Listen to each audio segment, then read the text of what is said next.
Hello there, my name is Chris Callaghan and I am a children's author, and I want to say hello to everybody who's involved in the Book-nic. What a fantastic idea that is, where you're finding out about books, talking about different kinds of books. You know, I wish that that I had those kind of things when I was younger, because well, I'll let you into a little bit of a secret, because even though I'm an author now, when I was your age, I didn't really read many books. I didn't enjoy many books.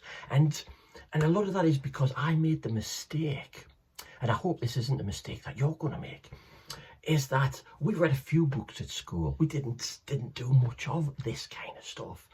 And a few of those books were really just not for me. I found them quite boring.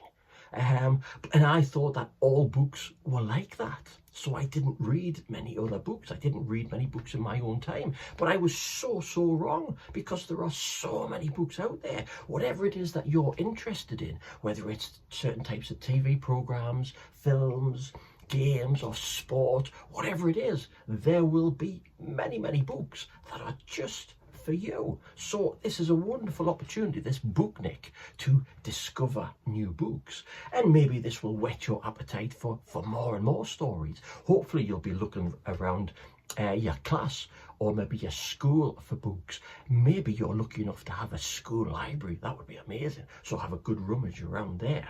But even if you don't, there are libraries outside, so check out all the libraries. I mean, I'm from North Tyneside, so I know there are lots of fantastic libraries around there, and with the summer holidays coming up, perfect excuse to have a rummage around. Because one of the best things about libraries is that the books are free. You know, you can have a good look at it. You can maybe read a little bit of it while you're in the library, or take a few home with you.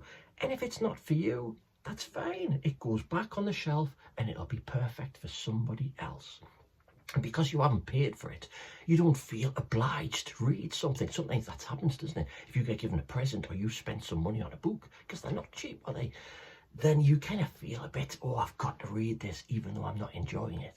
But with a library, you don't need to worry about anything like that. So the Book-nic sounds like a wonderful way to experiment and to discover new authors and new stories. So I'm going to tell you a few about some of the books that I've written. One of my books is called The Great Chocolate Plot. It's a story about the end of chocolate.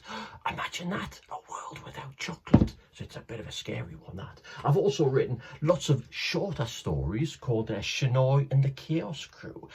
Maybe have a rummage around your school. Maybe your school has some of these copies. It's I've got some short stories. There's some non-fiction books as well with these characters, and these are some graphic novels as well, and they're full of crazy action and lots of silliness.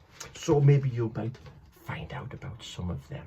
But the latest book that I have written is something that means a lot to me, because I mean, at the moment, I live in London. Now, my wife's from London. We moved down here a little while ago. But I am from a place called Wallsend. Now, I'm sure lots of you are familiar with Wallsend. Some of you maybe live in Wallsend. You might be in Wallsend right now. Well, hello if you are. Well, hello if you're not either. I'm not going to be too fussy about things like that.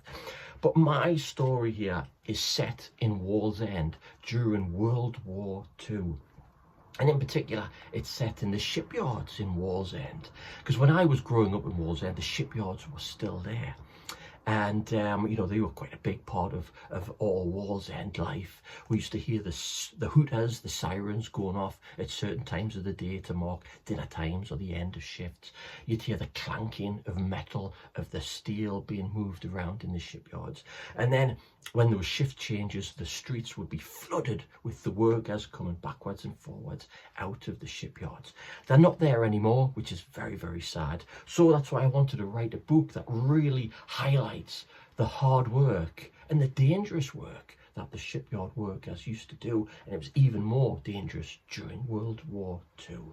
So if I can maybe read you the first few pages, because this is a good way when you're flicking around books in the library or at home, maybe read the first page or two and see if it grabs your attention. So I'll do that for you. So here it is. So when the war comes in. The battleship at the end of Jack's cobbled street sounded different to what he'd been expecting. Its engines rumbled with a low, broken growl, instead of the fierce, sharp roar he was used to.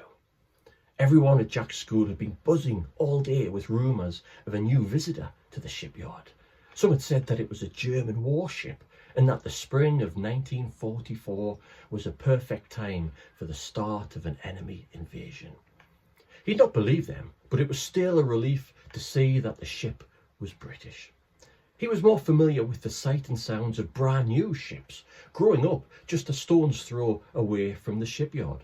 Literally a stone's throw away. Jack and his friends would often chuck small rocks from the wall at the end of the street to hear them clang against the steel hull panels until angry shouts from the shipyard workers told them to stop. Then he would watch those ships sail off, ready for the fight that awaited them. This was something different. The ship looked old but mighty. There were scorch marks around its impressive guns and blackened dents along its grey steelwork. This ship had stories to tell. This was a real war veteran. So that's how my story starts, and it's about Jack and his family. His dad works in the shipyards, and how all the town gets together to help the repairs on this warship, but things don't quite go to plan, and Jack and his family get to experience a little bit more of the war than they were expecting. Now, that's probably a book that you've never heard of now, which is perfect for this Book-nic. This is about finding new stories and exploring. So I hope you have lots of fun talking about books, finding out what your friends enjoy, finding out what your teachers enjoy, speaking to your parents and your family about books as well. And then maybe during the summer holidays, when you get a chance, visit those local libraries and have a proper explore, because there will be books out there for you. So have a great Book-nic, and it's been a pleasure. Take care now.